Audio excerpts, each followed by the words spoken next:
إن الحمد لله نحمده ونستعينه ونستغفره ونؤمن به ونتوكل عليه ونعوذ بالله من شرور أنفسنا ومن سيئات أعمالنا من يهد الله فلا مضل له ومن يضلل فلا هادي له وأشهد أن لا إله إلا الله وحده لا شريك له وأشهد أن محمدا عبده ورسوله أما بعد فأعوذ بالله من الشيطان الرجيم بسم الله الرحمن الرحيم الذين قالوا لإخوانهم وقعدوا لو أطاعونا ما قتلوا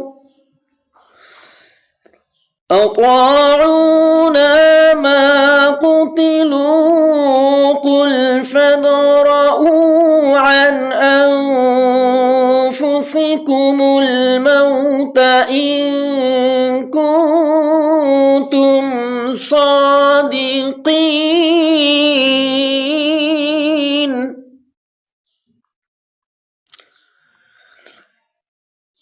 إن الذين اشتروا الكفر بالإيمان لن يضروا الله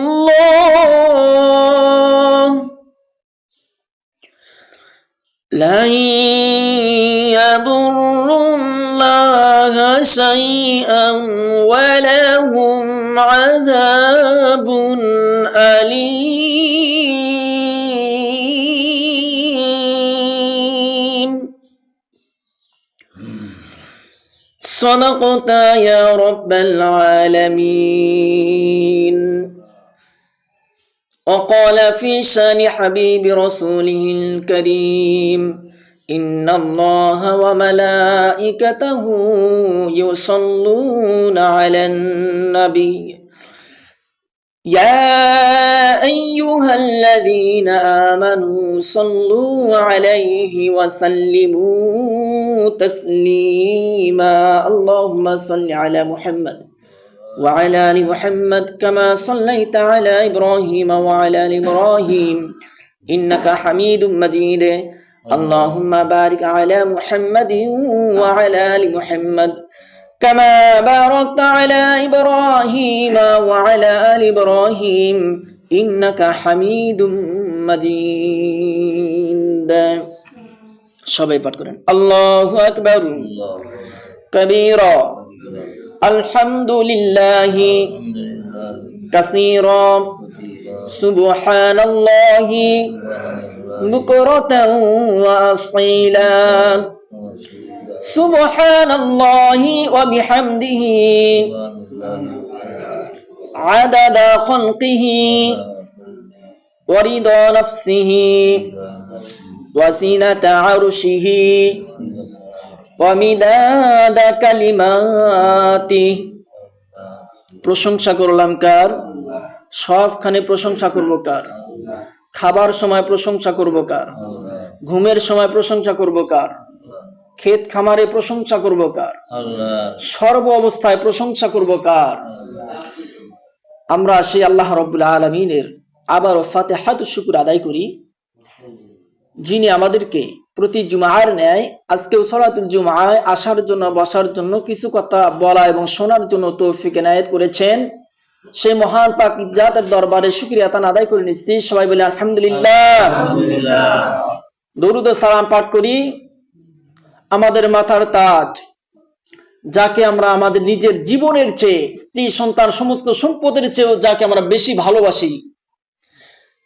যেই নবীর প্রেম আমরা নিজেদের জীবন উৎসর্গ করতেও দ্বিধাদ্বন্দ্বের মধ্যে পড়ি না, যেই নবীর আনিত বিধান বাস্তবায়ন আমাদের মূল লক্ষ্য এবং উদ্দেশ্য, সেই নবীর প্রতি দরুদ ও সালাম পাঠ করে নিচ্ছি। সবাই বলি সাল্লাল্লাহু আলাইহি ওয়াসাল্লাম। সম্মানিত হাজিরিন, কেমন আছেন আপনারা সবাই? সব সময় ভালো রাখেন কে? অসুখ বেসুখ দেন কে? অসুখে আমরা কি ধৈর্য ধারণ করব না ধৈর্য হারাবো? ধৈর্য ধারণ যারা করে আল্লাহ কি তাদের বেশি ভালোবাসেন না অপছন্দ করেন? তাহলে আল্লাহর যদি নৈকট্য প্রাপ্ত ব্যক্তি যারা, আমরা যদি তাদের সারিবদ্ধভাবে তাদের সাথে দাঁড়াতে চাই, তাহলে আমাদের সর্বোচ্চ কাজ যেটি, সবার আগে যে কাজটি করতে হবে সেটি হচ্ছে আমার ইমানকে আগে খাঁটি করতে হবে। ইমান খাঁটি করার পাশাপাশি আমাকে কি করতে হবে? ইমানের যে বিপ্লবিক যে কথাগুলো, এই বিপ্লবিক কথাগুলোর উপরে আমল করতে হবে। পাশাপাশি এই আমল করতে যায়, আমল মানে কিন্তু কাজ। আমল মানে কি? কাজ। আমল মানে শুধু যে একটা নির্দিষ্ট কোন একটা বস্তু বিষয় নাই, শুধু নামাজ পড়ার নামই শুধু কিন্তু আমল না। আমলের বিভিন্ন কোয়ালিটি আছে, বিভিন্ন কাজ আছে, বিভিন্ন সংজ্ঞা আছে। কিছু আমল আছে যে আমলগুলো আপনি যদি করতে যান, আপনাকে সর্বপ্রথম সমাজ আপনাকে ঘৃণা করবে, দেশ ও জাতি আপনাকে ঘৃণা ভরে দেখবে। সেই আমলের নাম হচ্ছে জিহাদ। জিহাদ ফি সাবিলিল্লাহ, আল্লাহর রাস্তায় যুদ্ধ করা, আল্লাহর রাস্তায় লড়াই করা। প্রিয় বন্ধুগণ আমার, তাহলে এই আমল যদি কেউ করতে যায়, সেখানে যত প্রকার বিপদ আসবে, এই সমস্ত বিপদের মধ্য থেকে আমাকে ধৈর্য ধারণ করে অটুট থাকতে হবে। কেন অটুট থাকবো? আল্লাহ রাব্বুল আলামিন বলছেন, ইন্নাল্লাহা ইউহিব্বুল্লাযীনা ইউকাতিলুনা ফি সাবিলিহি সাফফান কাআন্নাহুম বুনিয়ানুম মারসুস। আল্লাহ জাল্লু শানাহু ওয়া তাআলা বলেন যে নিশ্চয় আমি ওই সমস্ত লোকদেরকে ভালোবাসি, পছন্দ করি, যারা আমার রাস্তায় আমার দিন প্রতিষ্ঠিত করার জন্য সীসা গলানো প্রাচীর না সারিবদ্ধভাবে দাঁড়িয়ে লড়াই করে। সুবহানাল্লাহ। তাহলে আমরা লড়াই করব কার রাস্তায়? তাগুতের রাস্তায় না আল্লাহর রাস্তায়? আল্লাযীনা ইউকাতিলুনা ফি সাবিলিল্লাহ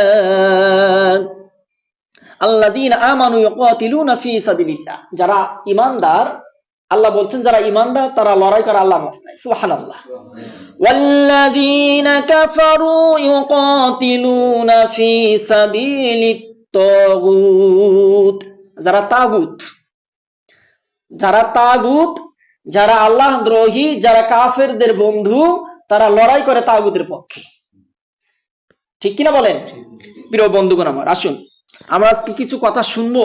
আমরা শুরুতে যে কথাগুলো শুনে আসছি, পৃথিবীর মধ্যে সবচেয়ে আফসোসের বিষয় হচ্ছে এটি, আমাদের স্রষ্টা একজন, আমাদের নবীও একজন, কিন্তু আমরা আসার পরে দুনিয়ার মধ্যে যখন আসলাম, আমরা যখন সবাই নিজেকে ইমানের দাবিদার যখন ঘোষণা করলাম, ইমানদারের দাবিদার যখন ঘোষণা করলাম, ঘোষণা করার পরক্ষণেই আমরা যখন এই ঘোষণার যে বাস্তবিক যে রূপ আছে, এই রূপরেখার কথাগুলো যখনই আমরা বলতে যাই, তখনই আমাদের মধ্যে ডিভাইডেড তৈরি হয়ে যায়, ভাগাভাগি তৈরি হয়ে যায়। ঠিক কিনা বলেন সম্মানিত বন্ধুগণ আমার?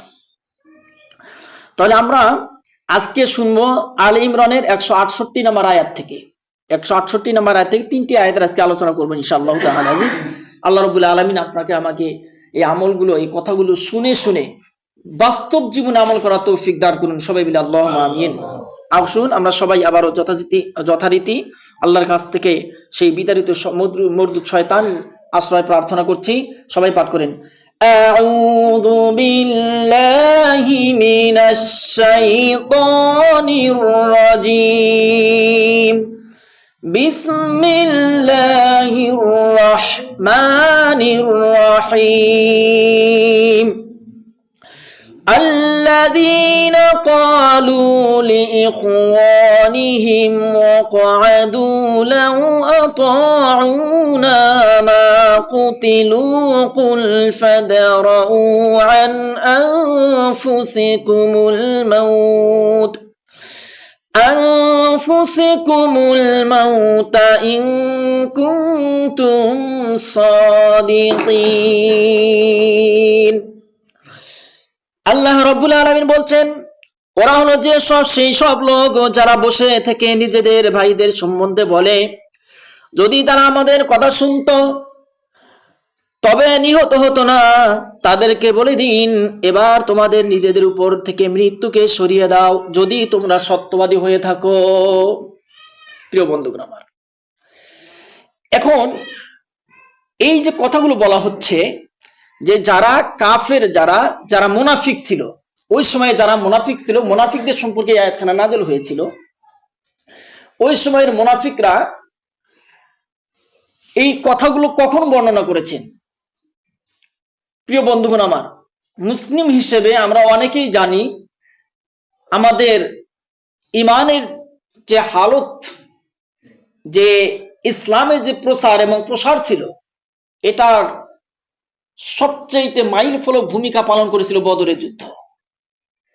বদরের যুদ্ধ যদি মুসলমানরা হেরে যেত, সারা পৃথিবীর মধ্যে মুসলমানরা নিশ্চিহ্ন হয়ে যেত। প্রিয় বন্ধুগণ আমার, এই বদরের প্রান্তরে মুসলিমদের সংখ্যা বেশি ছিল না মুশরিকদের সংখ্যা বেশি ছিল? প্রথম পর্যায়ে মুসলিমরা প্রায় 1000-এর মতো সৈনিক নিয়ে তারা এই বদরের প্রান্তরে তারা রওনা হয়। রওনা হবার পরে যখন মাঝামাঝি জায়গায় যখন তারা চলে গেলেন, চলে যাওয়ার পর আব্দুল্লাহ ইবনে উবাই সহ তার সহচারী যারা ছিল, এদের সবাইকে তারা সেখান থেকে নিয়ে ভেগে আসলো। বিভিন্ন বাহানা তারা তৈরি করলো। আব্দুল্লাহ ইবনে উবাই বিভিন্ন বাহানা তৈরি করলো। আব্দুল্লাহ ইবনে উবাই কে ছিল? আব্দুল্লাহ ইবনে উবাই ছিল যারা মুনাফিক ছিল ওই সময়ে, মুনাফিকদের সর্দার। মুনাফিকদের সর্দারের নাম কি? সবাই বলেন, মুনাফিকের সর্দারের নাম কি? আব্দুল্লাহ ইবনে উবাই। এই মুনাফিক সর্দারের প্ররোচনায় সেখান থেকে তারা ভেগে আসলো। এক পর্যায়ে মাত্র 313 জন সাহাবী রাদিয়াল্লাহু তাআলা আনহু রিদওয়ানুল্লাহি আজমাইন তারা অটুট থাকলেন, তাদের ঈমানের উপরে বলিয়ান হলেন। এই যে ঈমানের উপর বলিয়ান হলেন, তারা এক পর্যায়ে যুদ্ধ করতে তারা সফলতা পেলেন। আল্লাহ রাব্বুল আলামিন মুসলিমদেরকে বিজয়ী করে দিলেন। কিন্তু সেখানে এই বদরের প্রান্তরে কিছু সংখ্যক সাহাবী শহীদ হয়েছিলেন, অল্প কিছু সাহাবী শহীদ হয়েছিলেন। এখন এই যে আব্দুল্লাহ ইবনে উবাই, এই লোক মুনাফিকের সর্দার, মদিনার মধ্যে এসে সে বিভিন্ন ধরনের কুমন্ত্রণা দেওয়া শুরু করলো। ওই সময় যে মুসলিমরা যারা অবস্থান করতেছিল মদিনার মধ্যে, এবং মানুষের কাছে বলা বলি করতে শুরু করলো কি, যে যদি আল্লাযীনা ক্বালু লিইখওয়ানিহিম ওয়াকা'আদু, যদি তোমরা আমাদের কথা শুনতে, আমরা তোমাদের বারবার বলছিলাম এটাকে যুদ্ধ বলে না। যদি সমসংখ্যক ভাবে সৈনিক থাকে অথবা হালকা কিছু কম বেশ হয়, সেটাকে যুদ্ধ বলা যায়। আমরা মদিনার আনসার যারা, মুহাজির যারা মক্কা থেকে এসেছে, আমরা সবাই মিলে একেবারে জীর্ণ শীর্ণ, আমাদের হাতে অস্ত্র নাই, আমাদের বস্ত্র নাই, খাবার কোনো ব্যবস্থা আমাদের নেই, আমাদের শরীর একেবারে জীর্ণ শীর্ণ। আর মক্কার মুশরিকরা, এরা 3000 মুশরিক এসেছিল, এদের শরীরের অবস্থা এত বেশি ভালো ছিল, এরা একেবারে মোটা তাজা ছিল, অস্ত্র তারা রণকৌশলী ছিল, যুদ্ধের পারদর্শী ছিল। তাদের সাথে যুদ্ধ করতে যাওয়া মানে আত্মহত্যা করা। তাদের সাথে যুদ্ধ করতে যাওয়া মানে কি? আত্মহত্যা করা। এই যে কথাগুলো বললো, এই কথা বলা বলি করার পর এক পর্যায়ে তারা দেখলো কি, যে তারা যে কথাগুলো বলতেছে আসলে কোনো ফায়দা নাই। শেষ পর্যন্ত আল্লাহ রাব্বুল আলামিন বদরের প্রান্তরে মক্কার সবচাইতে বড় বড় যারা লিডার ছিল, এই লিডারগুলোকে আল্লাহ রাব্বুল আলামিন মক্কার প্রায় বদরের প্রান্তরে তাদেরকে নিহত করে দিলেন, তাদের রূহকে কবজ করে নিলেন। এর মধ্যে সবচাইতে বড় লিডারের নাম ছিল আবু জেহেল।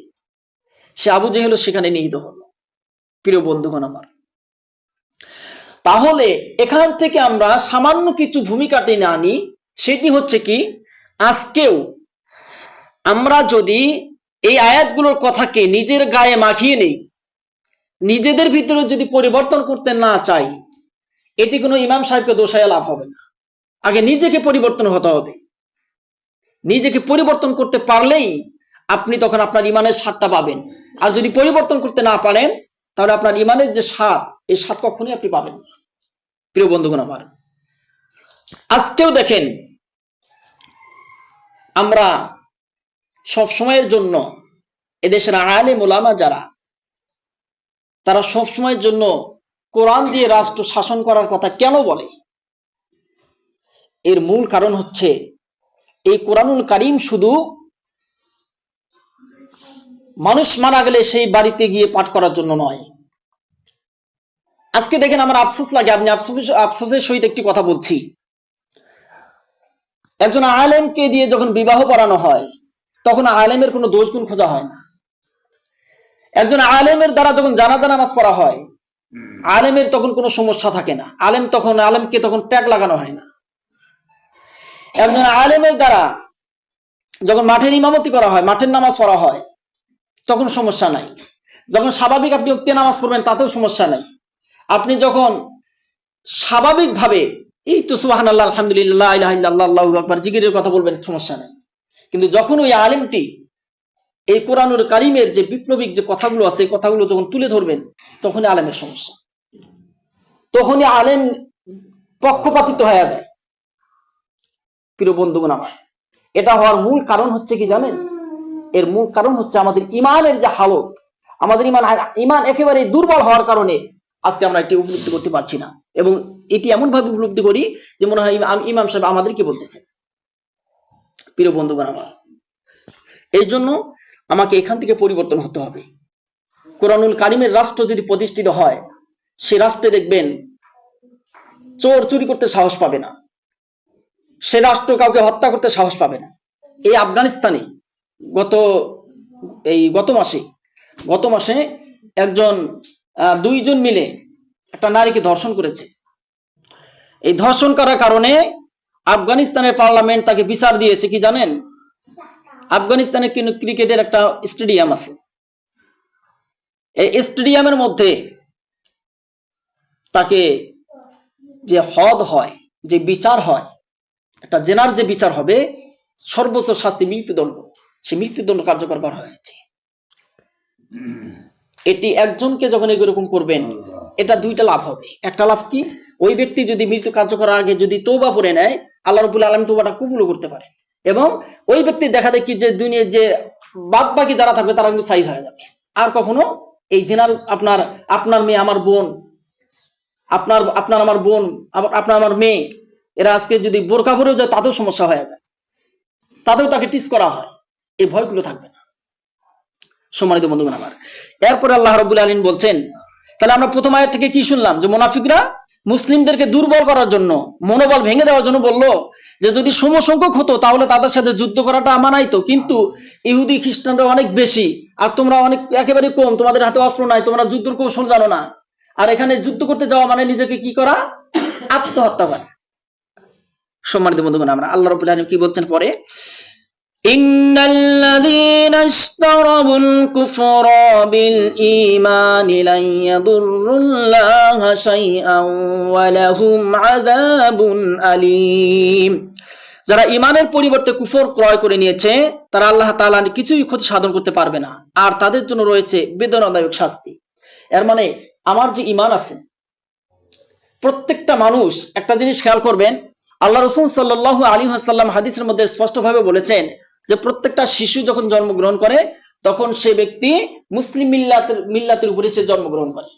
কিন্তু এই ব্যক্তিটা যখন ওই পরিবারের কৃষ্টিকাল ছাড়ের মধ্যে বড় হয়, যখন বড় হয়, ধীরে ধীরে যখন বড় হয়, তার পরিবার, তার সমাজ তাকে শিখিয়ে দেয়, তুমি এটা করো, তুমি ওটা করো, তুমি পূজা করো, তুমি নামাজ পড়ো, তুমি রোজা রাখো, তুমি যাকাত দাও। পরিবার তাকে শিখিয়ে দেয়। এই পরিবারের মধ্যে বড় হতে হতে এক পর্যায়ে ওই ব্যক্তিটা কি হয়ে যায়? হয় মুসলিম হয়, নয় খ্রিস্টান হয়, না ইহুদি হয়, না হিন্দু হয়, না বৌদ্ধ হয়। এই যে পৃথিবীর যতগুলো জাতি দেখেন, যে কোনো একটা সে হয়ে যায়। এর মানে ওই ব্যক্তিটা প্রথমে আসে কি কিসের উপরে? বোঝেন না আমার কথা? প্রত্যেকটা শিশুই জন্মগ্রহণ করে কিসের উপরে? মুসলিম মিল্লাতের উপরে, মুসলিম ফিতরাতের উপরে সে জন্মগ্রহণ করে। কিন্তু তার পরিবার বড় হওয়ার পরে তাকে কি করে দেয়? বিভিন্ন কোয়ালিটিতে, বিভিন্ন ফেরকায় তাকে ভাগ করে দেয়। সম্মানিত বন্ধুগণ আমার, এই জন্যই আমরা ঈমান যে এনেছি, এখন আমরা যারা এসেছি সবাই ঈমানদার না? মসজিদের মধ্যে ঈমানদার আমরা সবাই হই, কিন্তু বাইরে গেলে আমরা ঈমানদার বিক্রি করে ফেলি। আমরা কেন বিক্রি করে ফেলি? কিভাবে বিক্রি করে ফেলি? এটা প্রশ্ন আসতেই পারে, আসতে পারে কি পারে না? আমরা যখন বাইরে যাই, মসজিদে যখন কথাগুলো শুনি, তখন কারো ভালো লাগে, কারো খারাপ লাগে। যখন আমার পক্ষে আসে তখন ভালো লাগে, যখন নামাজের কথা শুধু বলবো তখন খারাপ লাগবে, ভালো লাগবে। যখন নামাজ না পড়লে কি শাস্তি হবে এটা যখন বলবো তখন খারাপ লাগবে। কেন খারাপ লাগবে? দেখেন, আবু হানিফা রাহমাতুল্লাহ আলাইহি সহ, শুধু আবু হানিফা রাহমাতুল্লাহ আলাইহি বাদে ইমাম মালিক, ইমাম আহমদ ইবনে হাম্বল, ইমাম শাফি রাহমাতুল্লাহি আলাইহি, এই তিনজন মাযহাবের ইমাম, এনাদের ঐক্যমতেই একটা কথা এসেছে, যদি কোনো মুসলিম ব্যক্তি ইচ্ছাকৃতভাবে নামাজকে তরফ করে আর এই ব্যক্তিকে বোঝানোর পরে যদি নামাজ না পড়ে, তাহলে তাকে প্রশাসনিকভাবে কি করতে হবে? তাকে গ্রেফতার করতে হবে। গ্রেফতার করে তাকে 3 মাস জেলখানার মধ্যে বন্দী রাখতে হবে। কয় মাস? 3 মাস জেলখানায় বন্দী রাখতে হবে। 3 মাসে তাকে বোঝাতে হবে। এরপরে যদি সে না বোঝে, তাহলে তাকে হত্যা করা ফরজ হয়ে যায়। অবশ্যই তাকে হত্যা করতে হবে, এর মানে তার মৃত্যুদণ্ড হবে। সম্মানিত বন্ধুগণ আমার, আমরা যখন নামাজ না বলে যে শাস্তিগুলো আছে, এগুলো বললে আমাদের সমস্যা। এগুলো বললে আমরা আফগানিস্তানি হয়ে যাই, আমরা সৌদি আরবের হয়ে যাই। আসলে ভাই, এটা আমরা কিন্তু সবসময় জন্য প্রত্যেকটা মানুষ, যেমন একটা জিনিস খেয়াল করবেন আপনারা, মা বাবা যেমন সন্তানের জন্য যেরকম পাগল যে সন্তানের ভবিষ্যৎ কিভাবে গঠন করে দিতে পারবে, এদেশের প্রত্যেকটা আলেম, এদেশের প্রত্যেকটা মসজিদ ইমাম, এরা চায় এদেশের প্রত্যেকটা মুসলিমের ইমান যেন, ইমানদার অবস্থায় যেন ওই ব্যক্তিটা যেন কোনো খারাপ কাজে না যায়, এবং কোনো মুসলিম যেন জাহান্নামের ভিতরে না যায়, দেখে শুনে যেন জাহান্নামের কাজটা না হয়। তারা চায় কোনো মানুষ কিন্তু জান্নাতের টিকিট বিক্রি করতে পারবে না। আমি হাজারো, যদি আমি মক্কা শরীফে হজ করে আসছি, আমি বলতে পারবো না আমি জান্নাতে যাব, কোনো গ্যারান্টি আমি দিতে পারবো না। কিন্তু আমি এটা আপনাকে গ্যারান্টি দিতে পারবো যে এই রাস্তাগুলো দেখাই দিচ্ছি, এই রাস্তায় যদি আপনি চলেন, তাহলে আপনি আল্লাহ রাব্বুল আলামিন, আপনি জান্নাতের মতো ফয়সালা হতে পারবেন। প্রিয় বন্ধুগণ আমার, এই কাজগুলো আপনারা করেন, আমরা বার্তায় দিতে পারবো, বলে দিতে পারবো এই কাজগুলো আপনারা করেন, এই কাজগুলো করলে আপনারা জান্নাত যাবেন। এর মানে এটাকে যদি টিকিট বিক্রি করার মতো হয়, তাহলে তো হবে না। সম্মানিত বন্ধুগণ আমার, এই জন্য বলছে যে তারা ইমানকে যখন গ্রহণ করলো, ইমানকে বিক্রি করে দিয়ে তারা শাস্তিকে, তার বিপদকে ক্রয় করে নিয়েছে। এই বিপদগুলো হচ্ছে কি? এই বিপদ 2 প্রকার হবে। একটা হচ্ছে দুনিয়ায় লাঞ্ছনা ভোগ করতে হবে, অপমান হতে হবে, অবদস্থ হতে হবে। আর 2 নম্বরে কিয়ামতের ময়দানে আল্লাহ রাব্বুল আলামিন একেবারে গোসা হয়ে তাদের দিকে সুদৃষ্টি দেবেন না, এবং বরঞ্চ আল্লাহ রাব্বুল আলামিন তাদের উপরে ক্ষুব্ধ হয়ে তাদেরকে, এই যে দুনিয়ার যে আমলগুলো আছে, এই আমলের কারণেই তাদেরকে বলা হবে যে খুদুহু ফাগুল্লু, ফেরেশতাদেরকে বলা হবে ধর, পাকড়াও করে দেখি, সুম্মাল জাহিমা সাল্লু, এবং জাহান্নামের ভিতরে নিক্ষিপ্ত করো। প্রিয় বন্ধুগণ আমার, আমরা সব সময়ের জন্য একটি কথাই আপনাদের রিকোয়েস্ট করব, অনুরোধ করব, আসুন, আমাদের সময় এখনো আছে। প্রত্যেকটা মুমিনের একটা ঈমানি শক্তি হচ্ছে এটাই, যে কোনো মানুষ যদি মুমিন হয়, মুসলিম হয়, ওই ব্যক্তিটার মৃত্যুর আগ পর্যন্ত তওবা করার সুযোগ থাকে। আবার এখানে ইমামদের মতো পার্থক্য রয়েছে, যে আপনি তওবা কবুল হবে আপনার 3টা শর্তের উপরে। 1 নম্বর শর্ত হচ্ছে কি? আপনি যে তওবা অপরাধটা করেছেন, এই অপরাধ থেকে সর্বপ্রথম আপনাকে স্বীকৃতি দিতে হবে। কি করতে হবে?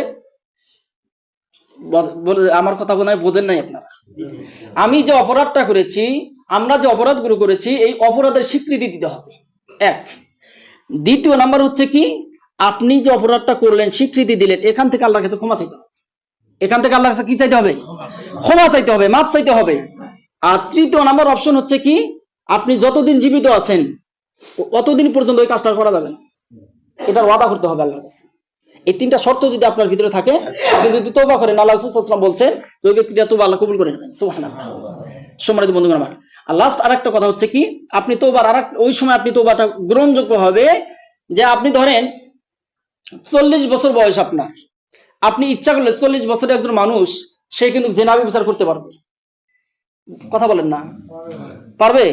পারবে। 40 বছরের একজন মানুষ জিনা ব্যভিচার করতে পারবে, কিন্তু ওই ব্যক্তিটা যখন 80 বছর বয়স হবে, তখন কিন্তু জিনা করতে পারবে না। এর মানে কি? আপনার 40 বছরের এই মাঝখানে, এই সময়টুকুর মধ্যে যে আপনি যে অপরাধগুলো করেছেন, যে জিনাগুলো করেছেন, এখান থেকে যদি তওবা করেন, আল্লাহ কবুল করে নেবেন। তোবা করে নিলে কবুল করবেন, কিন্তু এই তোবা করার পরে আপনাকে এই যে বাদ বাকি সময় যে আছে, আপনার অপরাধ করার সুযোগ আছে, কিন্তু জেনা করার সুযোগ আছে আপনার, এই জেনা করার সুযোগের মধ্যে আপনি জেনা করলেন না, তাহলে আল্লাহ তোবাটা কবুল করবেন। সম্মানিত বন্ধু আমার, এটা গেল একটা।